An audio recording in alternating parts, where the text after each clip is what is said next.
Before we dive into the story, don't forget to like the video and tell us in the comments where you're watching from. The sun was merciless that afternoon, beating down on the dusty square of Redstone Junction, a frontier town where greed often outweighed mercy. Traders, ranchers, and curious townsfolk had gathered, their voices mingling with the restless snorts of tethered horses and the clinking of spurs. At the center of the commotion stood a crude wooden platform, the auction block. On that platform, a girl no older than 18 swayed uneasily. Her dress was ragged, the hem torn from years of labor, and her pale wrists bore the red marks of rope. Her name was Mara Lane, though no one in Redstone bothered to call her by it. To them, she was simply the slave girl, a discarded possession of a bankrupt drifter who had traded her away for debts he couldn't pay. The auctioneer, a burly man with a sweat-streaked hat, cleared his throat. "Now, who'll start the bidding for this one? Strong enough for housework, quiet as a mouse. Let's say $5? The crowd chuckled. A farmer muttered, "Not worth half that." Another man barked, $2 just for the work she give till winter." Mara clenched her fists, her blue eyes glassy but defiant. Every word cut into her, a reminder that she was less than human in their eyes. She wanted to scream that she was more than her tattered dress, more than her weary body, more than their cruel laughter, but her voice caught in her throat died as the bidding stumbled into insults. A figure leaned against a hitching post at the edge of the crowd. He was tall, with a weathered hat pulled low over his brow, a rifle slung across his back, and dust clinging to his boots. His name was Jonas Reed, a rancher who had spent years working cattle drives across the plains. He wasn't rich, nor was he the loudest man in town, but he had seen enough of the world to know when a person was being wronged. Jonas's jaw tightened as he listened. The laughter, the jeers, the pathetic sum tossed around as if Mara were a mule on sale something inside him snapped. He pushed through the crowd, his boots striking the dirt with quiet determination. $2, the auctioneer barked again, smirking. "Any more offers?" A drunkard shouted, "She ain't worth the rope tying her." "Let him take her." Jonas's voice rang out, steady and sharp. "I'll take her." The crowd turned. He stood tall, eyes fixed on Mara, not with lust, not with pity, but with something she hadn't seen in a long time, recognition. The auctioneer laughed. "You serious, Reed? She ain't fit for your ranch. Best leave her to." Jonas cut him off, tossing $2 silver onto the platform. The coins clinked loud against the wood. "She's not livestock. She's coming with me." Gasps rippled through the onlookers. A hush fell. The boldness of it claiming the girl in front of everyone without shame made whispers stir like wind through grass. Mara stared, hardly breathing. For months she had prayed silently for escape, for someone to see her as more than a tool. And now this stranger had stepped into her nightmare with the simplest of gestures. The auctioneer shrugged, scooping up the money. "She's yours, Reed. Don't say I didn't warn you." As the rope was cut from her wrists, Mara stumbled forward. Jonas reached out instinctively, steadying her with a firm hand. For the first time in years, she wasn't being pulled, dragged, or ordered. She was being guided. The crowd's laughter returned in low murmurs, but Jonas ignored them. With a slight nod, he tipped his hat to Mara. "Name's Jonas. You're safe now." Her lips trembled, forming words she hadn't dared to speak aloud. "Mara. My name is Mara." And in that single moment, she felt the weight of chains lifting, not just from her wrists, but from her spirit. The air outside Redstone Junction was cooler than inside the town, yet the silence pressed heavier than the desert sun. Mara walked stiffly beside Jonas's horse, her wrists still aching from the rope burns. She didn't know what this stranger wanted from her, or why he had bothered at all. Jonas untied the spare horse he had left, hitched near the saloon. It was a dapple gray mare, lean but steady. He handed Mara the reins. "She's gentle," he said simply. "Go on, ride." Mara blinked, suspicion clouding her eyes. "You're letting me ride?" Jonas adjusted his saddle, glancing at her with mild amusement. "Unless you'd rather walk the 20 miles to my ranch." Her cheeks warmed. For so long she'd been treated as something less than human. The thought of riding a horse felt like a privilege she didn't deserve. Hesitantly, she climbed into the saddle, gripping the reins as if the mare might vanish beneath her. They set off at a steady pace, hooves drumming against the dry earth. The horizon stretched wide, broken only by jagged hills and the distant glimmer of the river. For the first time in months, Mara breathed air that wasn't laced with ridicule or commands. Yet the silence between them gnawed at her. Finally, she spoke, her voice small. "Why did you do it?" Jonas didn't answer right away. He guided his horse around a cactus before replying. "Didn't sit right, the way they talked about you." "Like you were?" "Nothing." Her chest tightened. "To them, I am nothing." Jonas shook his head. "Not to me." The words hung in the air, heavier than the heat. Mara looked at him, searching for hidden motives, but his face gave nothing away, just the rugged calm of a man who had spent more years working cattle than speaking his mind. They rode on. Occasionally, Jonas pointed out landmarks, the split boulder that marked the halfway trail, the dry creek bed that once flooded every spring.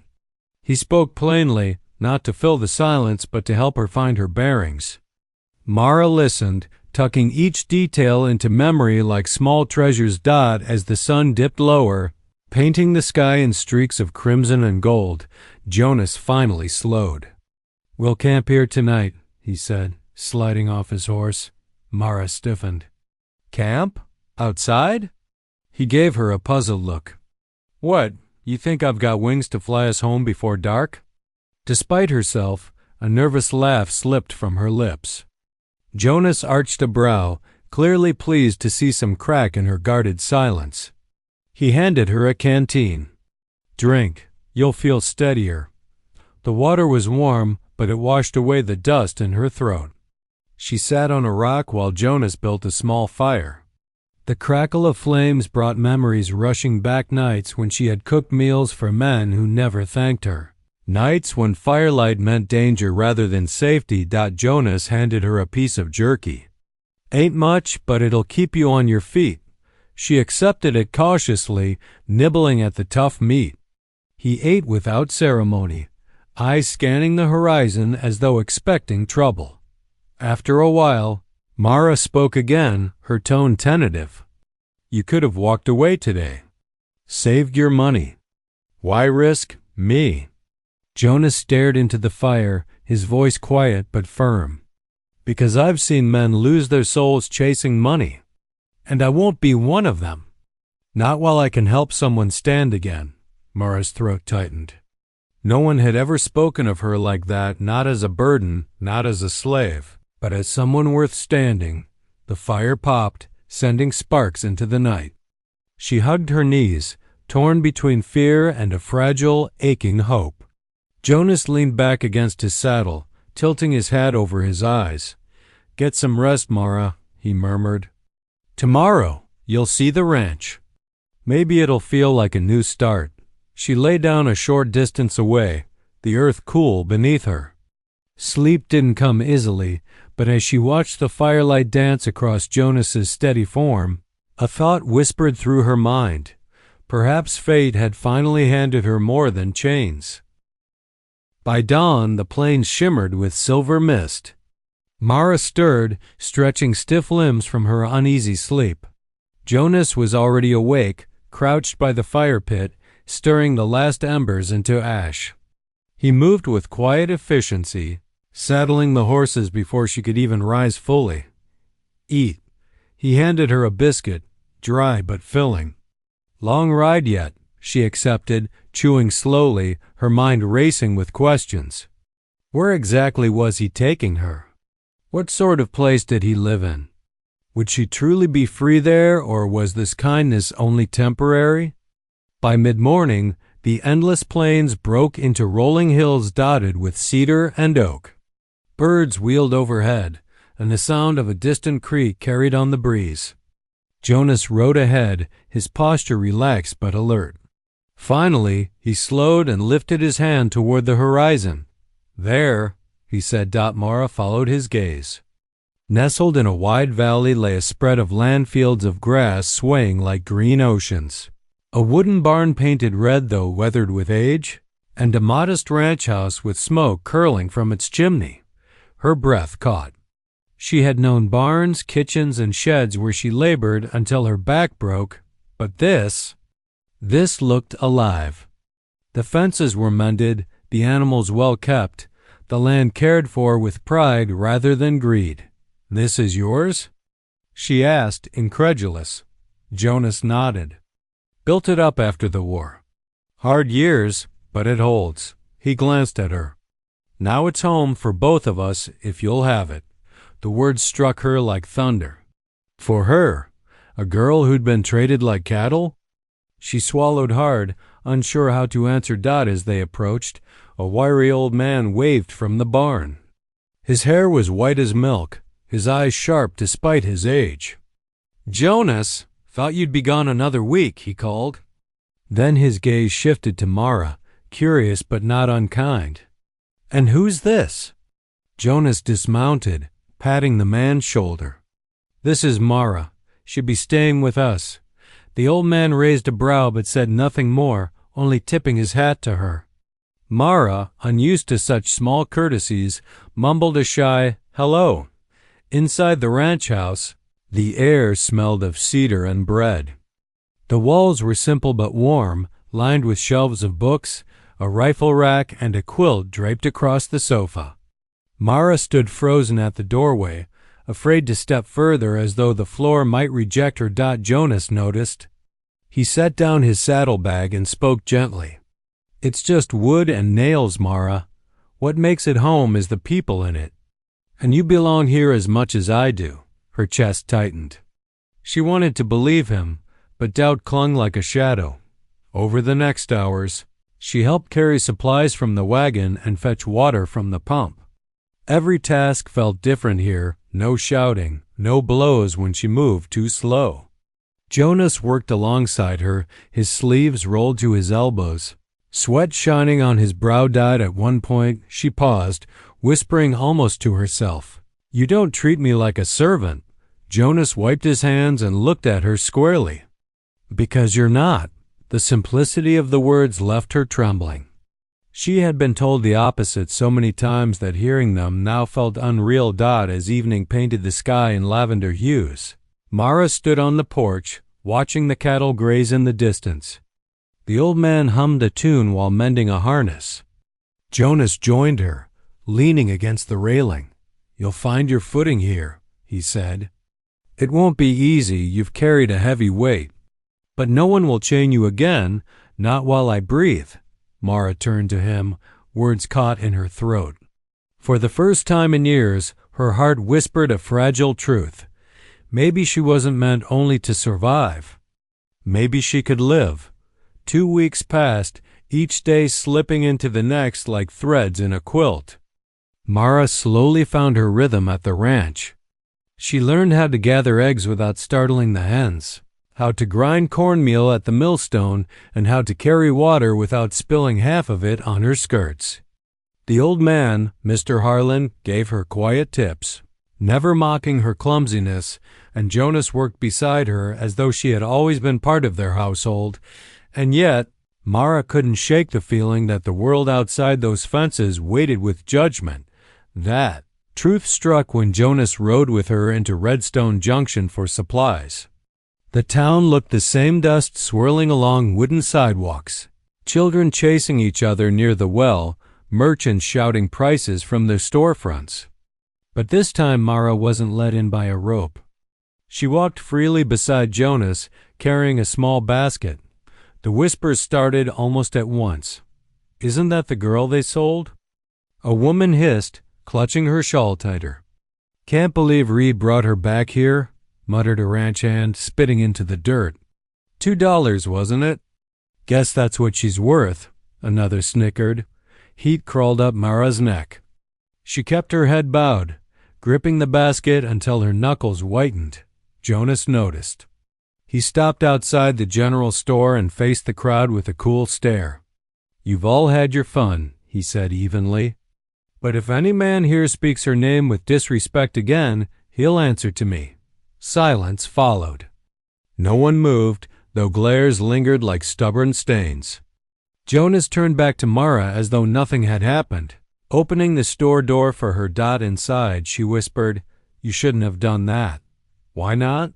he asked, scanning a list of supplies. "They'll hate you for it."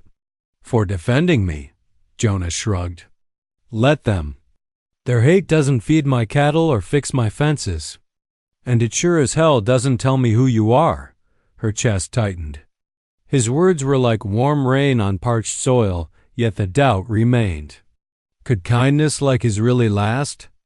On their way out, a boy about 10 years old tugged at his mother's hand and pointed at Mara. "Mama, is that the girl?" he asked aloud. His mother hushed him, dragging him away. Mara flinched as though struck. The ride back was quiet. Jonas hummed now and then, but Mara's thoughts were too loud. The words echoed. $2. Worthless. Slave. That evening, after supper, she wandered out to the corral. The moon hung low, silvering the grass. She leaned against the fence, hugging herself. Jonas joined her a moment later, carrying 2 mugs of coffee. "You're troubled," he said softly. She took the mug but didn't drink. "Why do you keep saying I belong here? You don't know what I've done, what I've endured. They see me as less, and maybe they're right." Jonas's gaze was steady.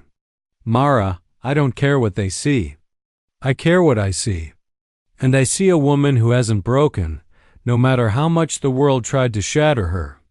That's worth more than all the gold in these hills." Her throat burned with unshed tears. She wanted to believe him, but years of cruelty had carved doubt deep into her soul. She whispered, "What if I can't change? What if I'll always be the girl they bought for $2? Jonas set his mug down and reached for her hand. His touch was firm, grounding. "Then I'll remind you every day until you believe otherwise. You're not a price tag, Mara. You're a person. My equal. My partner, if you'll let yourself be." For a long moment, she stared at him, the night wrapping around them like a quiet promise. In her heart, a fragile flame flickered small, uncertain, but alive. The morning sun spilled across the valley, painting the grass in gold. Mara woke earlier than usual, determined to pull her weight. Jonas had been patient, perhaps too patient, but she wanted to show she could do more than fetch water or mend clothes. She found Mr. Harlan in the barn, struggling to lift a sack of feed. "Let me," Mara said quickly, rushing forward. The old man chuckled, shaking his head. "That bag's near as heavy as you are, girl." Still, she bent her knees and tried to haul it. Her arms trembled, the sack slipping from her grasp and bursting open. Grain scattered across the floor. Mara froze, shame crawling up her spine. Before she could retreat, Jonas stepped in, crouching beside her. He scooped the spilled feed into a bucket without a word, his calmness more piercing than anger. Finally, he looked up. "No one gets it right the first time. You'll learn." But Mara shook her head, tears threatening. "I'm useless. I ruin everything." Jonas's voice hardened, though not unkindly. "Stop that. You're not useless, you're new. There's a difference. Harlan didn't learn this work in a day, neither did I. You'll try again tomorrow." His certainty rattled her. In her past life, failure meant punishment, not patience. The idea that she could fall short and still be accepted was foreign, almost frightening.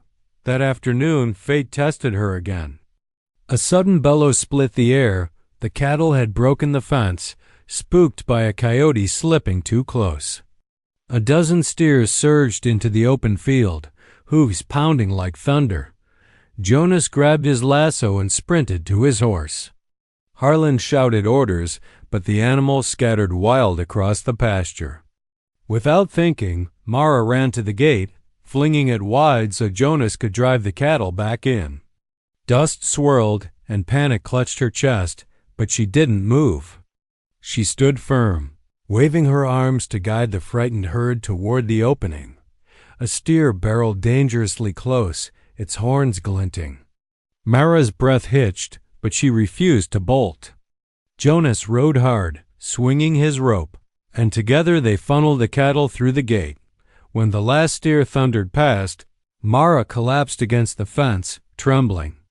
Jonas dismounted, his chest heaving. He looked at her with a mixture of awe and concern. "You could have been trampled," he said. "Couldn't just stand by," she whispered, still shaking. "Not when I could help." For the first time, Jonas smiled, not the small, polite kind, but wide and genuine. "You did more than help. You held your ground." "That takes guts," Mr. Harlan ambled up, tipping his hat. "Reed, I reckon this girl's got more grit than most ranch hands I've seen. Might be you found yourself the best partner you'll ever have." Mara's cheeks warmed, her heart pounding with something unfamiliar pride. She had acted not out of fear, but out of choice. And it had mattered. Later that evening, as they patched the fence together, Jonas handed her a hammer. She gripped it firmly, driving the nails with more confidence than before. The rhythm soothed her, each strike echoing louder than the whispers of her past. When the last board was in place, Jonas leaned on the post, watching her. "See? You're not just surviving anymore. You're building something." Mara met his gaze, her voice soft but steady. "Maybe I can be more than what they said I was." Jonas's expression softened, almost reverent. "You already are." The wind swept through the grass, carrying away the dust of failure. For the first time, Mara felt the weight of chains lifting not just from her body, but from her heart. The ranch had begun to feel like a haven. Mara rose each morning with purpose, her hands busy with chores she chose, not ones forced upon her. Each day, her laughter came a little easier, her voice a little stronger. Yet, deep inside, a whisper of dread still lingered, fear that peace never lasted long. That fear proved right one late afternoon. The sun was dipping low, casting long shadows across the valley when the sound of hooves thundered up the dirt road. Mara, kneeling by the garden with a basket of beans, froze as two riders appeared. Their clothes were dusty, their faces sharp and mean. Jonas stepped out of the barn, wiping sweat from his brow. His hand rested casually on the butt of his revolver, though his posture stayed calm. "Can I help you?" he asked evenly. One of the men dismounted, spurs jangling. "Name's Caldwell. This here's my brother. We heard you've got something that don't belong to you." Jonas's eyes narrowed. "You'll need to be clearer." The man spat into the dirt. "That girl, the one you took from the auction, she ain't free. She was sold fair and square, and she still owes labor. We've come to collect her." Mara's stomach dropped. Her breath came shallow, every cruel memory roaring back. She backed toward the porch, but Jonas's voice anchored her. "She's not property," he said coldly. "And she doesn't owe you a damn thing," the second man sneered. "Careful, Reed. You don't got the law on your side. Hand her over and we'll forget this visit." Jonas's jaw tightened. "No." Caldwell's brother stepped closer, his hand brushing the handle of his knife. "You really want to make enemies, Cowboy?" In one smooth motion, Jonas drew his revolver and cocked it, the steel glinting in the fading light. His voice was steady, deadly calm. "You'll ride out of here now, or the next hole in this dirt road'll be for you." The men stiffened, measuring him. The standoff stretched, tense and silent but for the crickets in the grass. Finally, Caldwell cursed, spitting again. "This ain't over. She's worth more than you think." Sooner or later, someone will come claim her.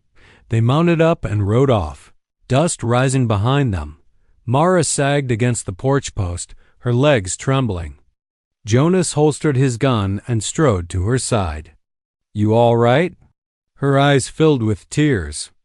"They'll never stop. I'll always be hunted." Jonas gripped her shoulders firmly. "Look at me, Mara." She lifted her gaze and his voice grew fierce. "You are not theirs. I don't care what papers they wave or what lies they tell. You are free, and no one will take you from this ranch while I'm breathing." His words struck deep, but fear still clawed at her. "What if you get hurt because of me? What if the whole town turns against you?" Jonas shook his head. "I've lived through war, Mara. I've faced worse than 2 greedy cowards. But I've never had something worth fighting for until now." Her lips parted, her heart pounding. For the first time, she believed he meant every word. He wasn't protecting her out of pity. He was standing with her out of choice. That night, Mara lay awake, listening to the coyotes in the distance. The fear hadn't vanished, but Jonas's promise echoed louder than her doubts. For the first time since she could remember, someone had claimed her not as property, but as family. And deep inside, a fragile seed of hope began to grow roots. The morning after the riders came, the ranch felt tense. Mara moved through her chores distractedly, the memory of Caldwell's sneer haunting her steps. Each creak of saddle leather, each echo of distant hoofbeats made her flinch. Jonas noticed but said nothing at first. He simply worked alongside her, steady as the mountains around them. By midday, he called her over. "Mara," he said, resting a hand on the fence rail, "we're going into town." Her heart jolted. "Into town? But what if they're waiting? What if more men come?" "That's exactly why we're going," Jonas replied, his tone calm but firm. "Fear only grows in the dark. It's time the town sees the truth, that you belong here not as property, but as part of this family." Mara stared at him, unsure she'd heard right. "Family?" Jonas's eyes softened. "Yes, and I intend to make it official." Her breath caught. "Official?" He gave her a faint, almost shy smile. "By law, by name. If you'll let me." The words struck her like thunder. A name, a place, a shield against every hand that might claim her. She wanted to protest, to say she wasn't worthy, but Jonas had already turned to saddle the horses. The ride into town felt like walking through fire. Every eye followed them as they dismounted in front of the courthouse. Whispers rippled through the streets. "That's her." The slave girl? And Jonas Reed brought her here himself? "Reckless, I say dangerous." Jonas ignored them, guiding Mara inside with a steady hand on her back. The clerk behind the counter looked up, surprised. "Mr. Reed, what can I do for you?" Jonas's voice carried clear. "I'm here to register a marriage." The room went silent. Mara's heart hammered. She hadn't expected this, not so sudden, not so bold. The clerk fumbled with his spectacles. "A marriage? With her?" His gaze flicked to Mara, doubtful, almost pitying. Jonas's jaw tightened. "Yes, with her. Her name is Mara, and she will bear mine before the sun sets." Mara's hands trembled as the papers were laid before them. She could barely breathe. This man, who owed her nothing, was offering her everything: safety, dignity, a place in the world. "Jonas, are you sure?" She whispered, voice shaking. He looked at her then, not as a protector but as a man laying his heart bare. "Mara, I don't care about their whispers. I don't care about the past. I want you beside me, not as a debt, not as charity, but as my wife. Say yes and we'll face them all together." Her throat tightened. For so long she had been defined by chains, by others' cruelty. Could she truly step into a life of choice? The pen lay heavy in her hand. Slowly she signed her name, Mara Reed. A hush fell. The clerk stamped the document, still wide-eyed. "Well, it's done." Jonas took her hand, his grip warm and grounding. "Done," he repeated, his voice carrying like a vow. When they stepped back into the sunlight, the townsfolk stared openly. Some gasped, others muttered, but Jonas held Mara's hand high as if daring anyone to challenge it. For the first time, Mara walked through town not as prey, not as property, but as someone's wife. As Mara Reed, and though fear still whispered at the edges of her heart, another voice rose louder. "I am not what they say. I am more."